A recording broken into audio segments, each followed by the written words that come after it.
안녕하십니까. 기능약으로 환자를 치료하는 의사 닥터덕입니다.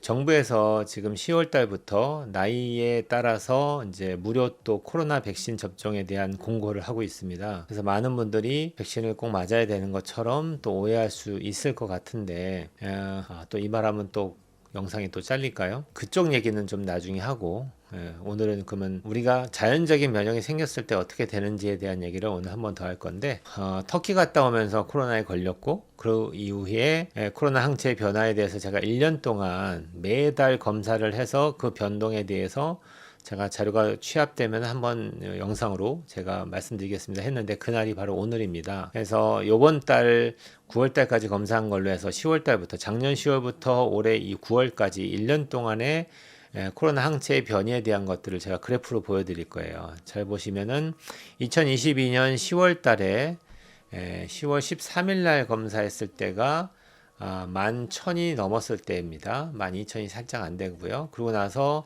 한 달 만에 벌써 9,000대까지 떨어졌죠. 되게 처음에 떨어지는 항체율은 되게 빨리 떨어지는데, 그 당시에도 제가 처음에 요거를 설명드릴 때 이게 아마 이렇게 로그 함수처럼 이렇게 슬로우하게 J 쉐입으로 떨어질 겁니다 라고 말씀을 드렸는데, 역시나 제 예상대로 그렇게 됐거든요.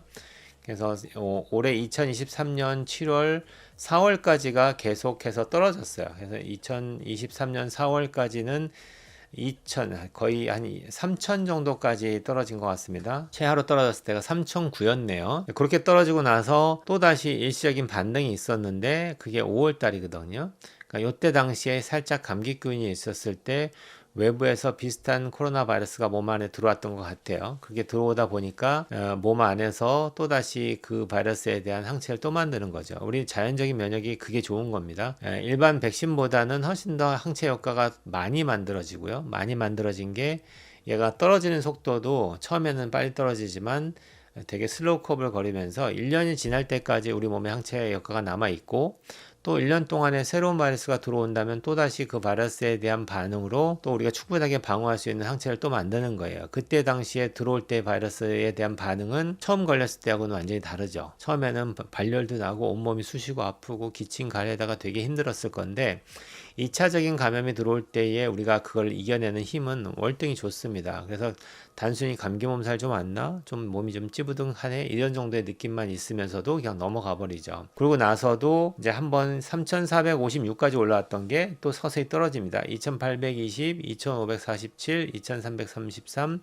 그래서 마지막 9월 달에 제가 검사했을 때가 2,144까지 나오네요. 그래도 이게 레퍼런스 레인지라고 얘기하는 포지티브 레이트가 80 이상일 때를 얘기하는 거니까 아직도 한참의 항체 효과가 남아 있죠. 이 정도만 본다면은, 여러분들도 환자를 제가 검사할 때 보면은 저보다 훨씬 높은 사람도 있어요. 뭐 많이 넘어가는 사람들도 있고요. 그런 분들이면 전혀 고민할 게 없죠. 근데 대부분의 사람들이 마치 코로나 걸리면 큰일 나는 것처럼 진짜 격리하듯이 사람들도 만나지 않고, 많이 사람들 모이는데도 가지 않고 혼자만 있는다면은, 코로나에 폭로된 적이 없다면은 그 코로나 항체를 만들 수도 없는 상태잖아요. 그러니까 백신만 해서 만들어낸 항체는 금방 떨어집니다. 그러다 보니까 결국에는 항체가 없는 상태로 유지되다가 감염되면 위험하니까 백신 접종을 권하는 거죠.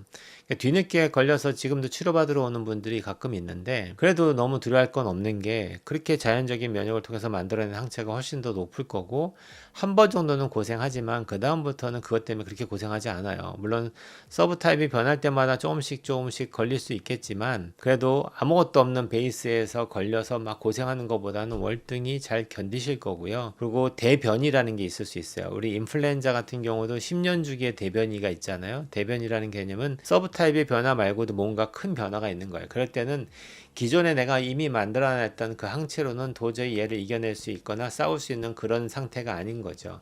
그럴 때는 또 다시 한번 대유행을 합니다.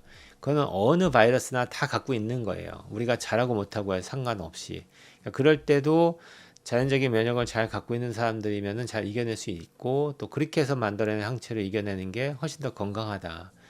그래서 우리가 여러 사람 만나더라도 두려움 없이 만날 수 있고 우리가 생활할 수 있는 거죠. 그러니까 저 같은 경우 지금 1년 동안의 코로나의 감염 이후의 항체 변화를 여러분한테 보여드렸는데, 여러분 스스로가 하기가 힘들잖아요. 병원 가서 검사하는 것도 비용이 많이 들고, 또 가서 검사를 해달라고 한다고 막 다 해주는 것도 아니고 하시니까. 그래서 제가 대표로 만약에 여러분들이 걸렸다면은 이런 식으로 갔을 거니까 지금 1년 지났는데 내가 지금 항체 효과 없으면 어떡하지 고민하고 막 이렇게 할 이유가 하나도 없는 겁니다. 그래서 이런 것들을 잘 유지하기 위한 노력, 비타민 열심히 잘 챙겨 드시는 게 더 중요한 노력이 되겠죠. 그래서 오늘은 또다시 국가에서 예방접종에 대한 얘기를 하고 있지만 여러분들은 걸렸던 분이라든지 항체 효과 검사를 한 번이라도 해서 양성으로 나왔던 분이라면은 너무 고민하지 마시고 편하게 생활하시면서 열심히 비타민 챙겨 드시면서 관리하시면 충분할 것 같습니다. 오늘은 간단하게 이렇게 말씀드리고 마치겠습니다. 온 국민이 건강해지는 그날까지 닥터덕은 여러분과 함께합니다.